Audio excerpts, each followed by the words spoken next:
আসসালামু আলাইকুম বন্ধুরা, আমি হুমায়রা মেহজাবিন চলে এসেছি একটি নতুন ভিডিও নিয়ে।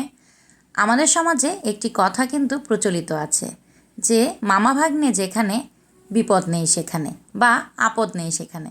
এই কথাটি কিন্তু এমনিতে বলা হয় নাই, এই কথার কিন্তু মাহাত্ম্য আছে অনেক। যেহেতু ডাকটির মধ্যেই অনেক মধুর একটি ডাক, সেটি হলো মা মা, মানে দুইটা মা। মানুষের একটা মা থাকে, কিন্তু যাদের মামা আছে তাদের কিন্তু আরও দুইটি মা একত্রে জড়িত থাকে। তো যাই হোক, আজকে এই কথাটি বললাম কারণ স্ক্রিনে যেই খেলনাটি দেখছেন পাজল গেম, এই গেমটি আমার ভাই নিয়ে এসেছে আমার বাচ্চাদের জন্য খেলাধুলা করার উদ্দেশ্যে। তো আমার ছোট ছেলেটি কিন্তু খুবই খুশি হয়েছে খেলনাটি পেয়ে, আর আমার বড় ছেলেও কম খুশি নয়। ও আসলে ছোটদের সব খেলনাই খুব পছন্দ করে। ওর ছোট ভাইয়ার খেলনা নিয়েও ও নিজেও খেলে। ও এখনও একটু শিশুসুলভ আচরণ সবসময় করতে থাকে। তো যাই হোক, কেমন আছেন সবাই? আশা করছি ভালো আছেন। আল্লাহর অশেষ রহমতে আমিও ভালো আছি, আলহামদুলিল্লাহ। আজকে আরেকটি নতুন দিনের গল্প নিয়ে আপনাদের সঙ্গে চলে এসেছি শেয়ার করতে। তো কেমন লাগবে বুঝতে পারছি না, সাথেই থাকুন। আশা করছি আমার নতুন দিনের গল্প আপনাদের কাছে ভালোই লাগবে। তো প্রথমে যা বলছিলাম মামার বিষয়ে, আমাদের কিন্তু কোনো মামা নেই। আমার আম্মুরা 5 বোন, আমার 4টি খালা আছে, কিন্তু মামা নেই। এজন্যই মামারা কেমন হয় সেটা আমি বলতে পারবো না, কিন্তু আমার আরও কিছু দূরের মামারা আছেন, তারা মোটামুটি আমাদেরকে ভালোই বাসেন, এটা নিয়ে বলতে পারি। আর আমার ভাইকে দেখছি ওদের ভাগনাদের সঙ্গে খুব ভালো একটি সম্পর্ক এবং ভালোবাসাও দেখি অনেক। তো এটা দেখেই বুঝি মামা ভাগ্নের সম্পর্ক কিন্তু একটু আলাদা হয়। আর আশেপাশেও দেখি, আমরা আসলে সমাজ থেকেই শিখি, পরিবার থেকে শিখি। আর আপনাদেরও মামার সাথে সম্পর্ক কেমন কমেন্টে কিন্তু জানাতে ভুলবেন না। তো যথারীতি আমার ছোট ছেলেটি খেলনা নিয়ে খেলা শুরু করে দিয়েছে। ও কিন্তু খেলছে। ওই প্রতিবারই ওর মামা যখন আসে তো আমাদের জন্য নিয়ে আসে হানিফ বিরিয়ানি, বাকরখানি, এবারও এনেছে, কিন্তু ভিডিও করতে মনে নেই। আর এই খেলনাটা নিয়ে এসেছে আমার ছোট ছেলের জন্য, ও খেলবে, যার জন্যই ওরও আবদার থাকে মামা প্রত্যেকবার যেন ওর জন্য কিছু না কিছু নিয়ে আসে। তো আমার ভাই 3 মাস পর পর আসে, তো প্রত্যেকবারই ওর জন্য কিছু না কিছু খেলনা নিয়ে আসে। আর খেলনাগুলো পেয়ে আমার ছেলে কিন্তু ব্যাপক খুশি হয়।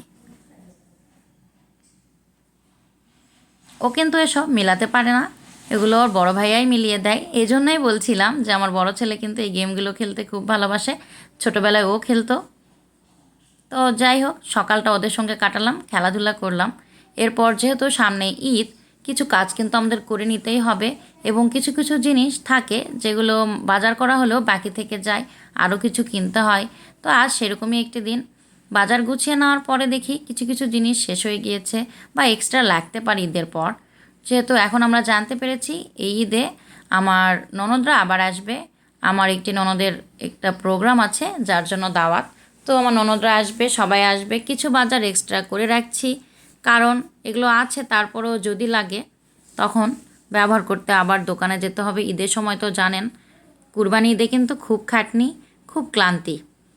ঈদের দিন থেকেই খুবই ক্লান্তি, খুবই পরিশ্রম। সেই আপনার কুরবানি নিয়েই সব কিছু আর কি। রান্না বান্না, গৃহিণীদের কাজ তো বোঝেন, রান্না বান্না থেকে শুরু করে সব কিছুই করতে হয়। তো এজন্যই বাজারগুলো ইম্পর্ট্যান্ট। যে জিনিসগুলো নেই বা শেষ হয়ে গিয়েছে সেগুলো দেখে শুনে আরেকবার লিস্ট করে দিয়েছি, সে মতোই আবার বাজার নিয়ে এসেছে আমার হাজব্যান্ড। এগুলোই এখন গুছিয়ে নেব, যার জন্যই বের করছিলাম প্যাকেট থেকে। তো আটা আনতে বলেছিলাম সাদাটা, নিয়ে এসেছে লালটা। তো সে হয়তো বুঝতে পারে নাই, মনে করেছে হয়তো বা আমি রুটি খাওয়ার জন্য আনতে বলেছি, আসলে আমি আটা আনতে বলেছিলাম পরোটার জন্য। তো যাই হোক, আবার লিস্ট করে দিতে হবে। আর এই যে চিনি আনতে বলেছিলাম, চিনি 2 কেজি 3 কেজি এক্সট্রা আছে, আরেকবার 1 কেজি লাগবে মনে হচ্ছে। যেহেতু ঈদের সময় কখন সেমাই খেতে চাইবে, পায়েস খেতে চাইবে বলা যায় না। চিনি কিন্তু বাসায় রাখা জরুরি। যদিও আমি চিনি খুব কম খাই, ঈদেই বিশেষ করে খাওয়া হয়, অন্যান্য সময় চিনি কিন্তু খুব একটা খাই না। তো যাই হোক, আপনাদের সঙ্গে কথা বলতে বলতে বাজারগুলো গুছিয়ে নিচ্ছি এবং আপনাদের সঙ্গে গল্প করছি। আশা করছি আপনারা বোর হবেন না, আমার সঙ্গেই থাকুন এবং সামনে আরও কী করি দেখতে থাকুন। আর এখন আমি হলুদগুলো ঢেলে নেব। এবার আমি হলুদের কৌটো পরিষ্কার করছি না, কারণ আমার হলুদের কৌটো একদম পরিষ্কার আছে বাহির থেকে, ভেতরে তো হলুদ ছিল যার জন্য এরকম লাগছে। তো হলুদগুলো ঢেলে নিচ্ছি। আর আমি এই মশলাগুলো মানে হলুদ গুঁড়ো, মরিচ গুঁড়ো এগুলো কিন্তু আমি প্রায় 1-1.5 মাস পরপরই কিনে থাকি, কারণ আমি বেশি করে কিনে বা ভাঙিয়ে রাখা পছন্দ করি না। এগুলো আমাদের পরিচিত একটি দোকান আছে এখানে, খুবই ভালো, সেখানে একদম টাটকা ভাঙানো হয়, সেখান থেকেই আমরা প্রত্যেকবার কিনি যাতে না ঠকি। আর বেশি দিন ধরে বাসায় রাখলে অনেক রকম সংরক্ষণ পদ্ধতি করে রাখতে হয়, আর আমাদের পক্ষে সেটা করা সম্ভব হয় না, এবং আমাদের মশলাগুলো কিন্তু নষ্ট হয়ে যায়, যার জন্যই আমি কম কম করেই কিনি এখন।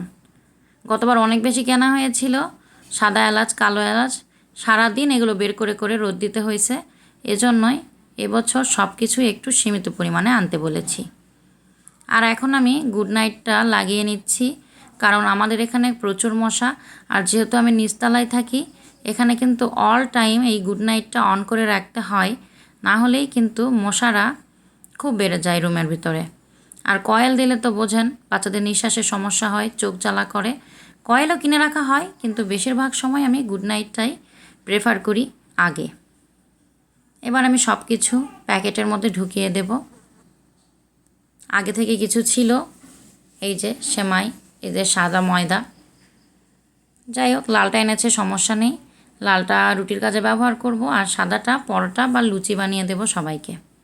আমার যে লুচি পরোটা খেতে আমার বাচ্চারা এবং ভাইরা সবাই খুবই ভালোবাসে, যার জন্যই আমি একটু ওদেরকে খাওয়ানোর চেষ্টা করি।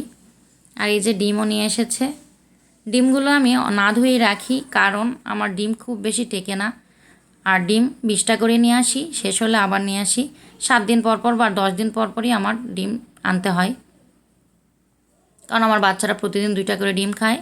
আর আমরা যেদিন ডিম ঝোল খাই সেদিন কিন্তু হাঁসের ডিম কিনে নিয়ে আসি, আজ হাঁসের ডিম নিয়ে আসা হয় নাই, যার জন্য ফার্মের ডিমে একটু অন্যরকম করে রান্না করব, যার জন্য সেদ্ধ করছি।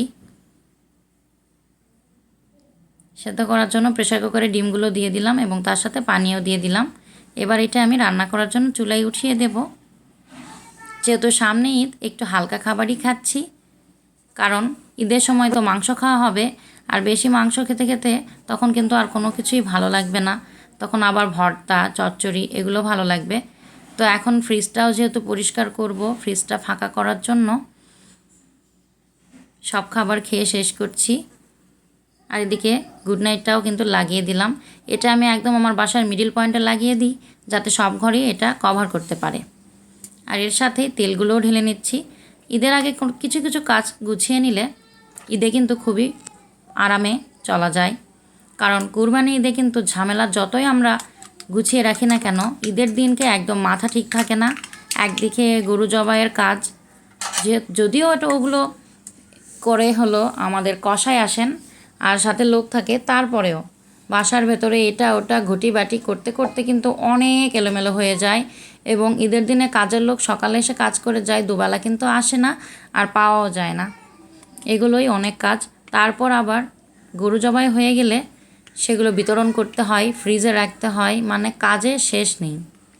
তো এই জন্য যতটা সম্ভব যেটা যেটা মনে হয় সব কিছুই গুছিয়ে নিচ্ছি। এর সাথে বাড়িঘরও পরিষ্কার করে নিয়েছি, ভিডিও তো করি নাই, এমনি আপনাদের সঙ্গে শেয়ার করছি। তেলগুলোও ঢেলে নিলাম, সয়াবিন তেল দিয়েই রান্না করি আমি। তো সব কিছু গুছিয়ে নিচ্ছি, সমস্ত মশলাগুলোও ঢেলে দেব। তো আমি যখন ডিম ঝোল রান্না করি সাথে কিন্তু ডিম ভেজেও দিই। তো ডিম সিলে পরিষ্কার করে ধুয়ে মাঝখান দিয়ে কেটে ভেজে নিয়েছি, এবং সাথে কিছু ডিম ভাজিও দিয়ে দিয়েছি, 2টা ডিম একত্রে ভেজে নিয়েছিলাম। আজকে এটাই রান্না করছি, ঝিঙে ভাজি সাথে ডিম ঝোল, ডিম কেটে ঝোল। আর এদিকে বলছিলাম আপনাদের সঙ্গে ফ্রিজ পরিষ্কার করতে হবে, আসলে ফ্রিজ পরিষ্কার করে ফেলেছি আমি এর মধ্যেই অফ ক্যামেরায়। ফ্রিজটা পরিষ্কার করে আমি সুন্দর করে ধুয়ে রেখেছি, আর এর ভেতরেই এই যে আমার হাজব্যান্ড 3টা মুরগি নিয়ে এসেছে মোরগ পোলাওয়ের জন্য, এগুলো 3টা আলাদা আলাদা করে রেখেছি। আমি প্রত্যেকবার মুরগি 3টা আলাদা করেই রাখি, মানে যেটাই নিয়ে আসুক আমি প্রত্যেকটি মুরগি আলাদা আলাদা করে রাখি, যেদিন যেটা কাটতে হবে কাটি, কোনো সময় একটা রান্না করি, কোনো সময় 2টা রান্না করি। আর এরপর আরও কিছু বাজার নিয়ে এসেছিলো, ঈদের পরে আবার বাজারে যাওয়া ঝামেলা হবে, সেগুলো কিন্তু আমি একে একে ফ্রিজে ঢুকিয়ে দিয়েছি। টাটকা সব মাছ যেগুলো এনেছিল সব কিছুই ফ্রিজে ঢুকিয়ে দিয়েছি। এখানে টমেটো, ধনিয়া পাতা, গরুর দুধ সব কিছুই আছে। ঈদের সময় এগুলো দুধ বের করে সব পায়েস বা সেমাই রান্না করব। আর সব কিছুই একে একে শেষ হয়ে যাবে। মাছ কিছু থাকবে, একটা ড্রয়ারে মাছ থাকবে, সেটা অবশ্যই ভিতরেই রেখে দেব। আর এর মাঝে আমাদের কুরবানির যেই 2টি ভেড়া কেনা হয়েছিল, একটি ভেড়া যেটা দেখছেন বেশি লোম ওটা ভেড়া, আর যেটাতে কম লোম এইটা হলো গাড়ল। আর এই যে আমাদের বাগানের পুঁই শাক, আমি এটা খেয়ালই করি নাই, আমাদের বাগানের এক কর্নারে হয়েছিল। যে ভাইয়া আমাদের ছাগলের পাতা পেরে দিচ্ছিলেন উনি আমাকে এই শাকগুলো তুলে দিয়েছেন। আর এদিকে আমাদের গাড়ল পানি খাচ্ছে আর ছাগল ভুসি খাচ্ছে। এদেরকে খাওয়াই সকালবেলা উঠে, এটাও কিন্তু খুব ভালো লাগে। কিছু কাজ সামলে নিয়েছি এবং সাথে উঠোনে চলে এসেছি, ছাগল দেখছি। সব কিছু দেখে রান্নাবান্না রান্না শেষ করেছি, সেটা তো আপনাদের সঙ্গে শেয়ার করেছি, কিন্তু এই শাকটা ভেজেছি কিন্তু পরে, যার জন্য আর শেয়ার করতে পারি নাই। আর যেহেতু আমি রোজা রাখছি, ভাবলাম এই শাক দিয়ে একটু বাচ্চাকে খাওয়াই। আর যেহেতু গাছের শাক, আপনাদের সঙ্গে একটু শেয়ার করলাম। আমার ছেলেও কিন্তু শাক ভাজি দিয়ে ভাত খেতে খুব পছন্দ করে। এটা কিন্তু ওরই খাবার। যেহেতু আমি রোজা রেখেছি, আমরা আজানের পরেই খাবো মাগরিবের। বিকেলবেলা এই যে এই ছাগলটি নিয়ে আসা হয়েছে, এটা আমার শাশুড়ির ছাগল, মানে আমার শাশুড়ি এই ছাগলটি কুরবানি দেবেন। এই ছাগলটি আমার শাশুড়ির জন্য নিয়ে আসা হয়েছে। এই ছাগলটির দাম কিন্তু 20,000। ছাগলটি বেশ উঁচু বড়। দামটা আপনাদের সঙ্গে শেয়ার করলাম কারণ এরকম ছাগলের দাম আমাদের এখানে এরকম, আপনাদের এখানে কীরকম হয় সেটা জানিয়ে দেবেন। আর এই যে দেখুন, এদের দুজনের ভালোবাসা দেখে কিন্তু আমার খুব ভালো লাগছে। দুইজন সব সময় একত্রে থাকে, একে অপরের গা ঘেঁষে কিন্তু থাকে, আর কোনো চিৎকার চেঁচামেচি কিচ্ছু করে না। সারাটা দিন আমাদের বাসার উঠোনে থাকে। মাঝে মাঝে একটু মশা কামড় দেয়, তো যার জন্য এখানেও কিন্তু কয়েল দিয়ে রেখেছি আমি। এরই মাঝে কিন্তু সন্ধে হয়ে গিয়েছে। সন্ধেবেলা মানে সন্ধ্যের আগে আগে আর কি বাচ্চাদের কাছে এই সিঙ্গারাটা সস দিয়ে খেতে দিয়েছি। এই সিঙ্গারাগুলো দিয়েছে আমার চাচি শাশুড়ি। উনি একটি স্কুলে চাকরি করেন এখানকার, ওখানের ক্যান্টিনে নাকি এই সিঙ্গারাগুলো ভাজছিল, উনি নিজের জন্য নিয়েছেন, তো আমাদের জন্য 4-5টা পাঠিয়ে দিয়েছেন। এটাই বাচ্চাদের সন্ধ্যে নাস্তা করতে দিয়েছি। এর সাথেই আমি ইফতার করে নিয়েছি। ইফতারের পর ঝুমঝুম করে একদম বৃষ্টি চলে এসেছে, আপনারা তো জানেন। এখন কখন বৃষ্টি হচ্ছে, কখন মেঘ করছে কিছু বোঝা যায় না।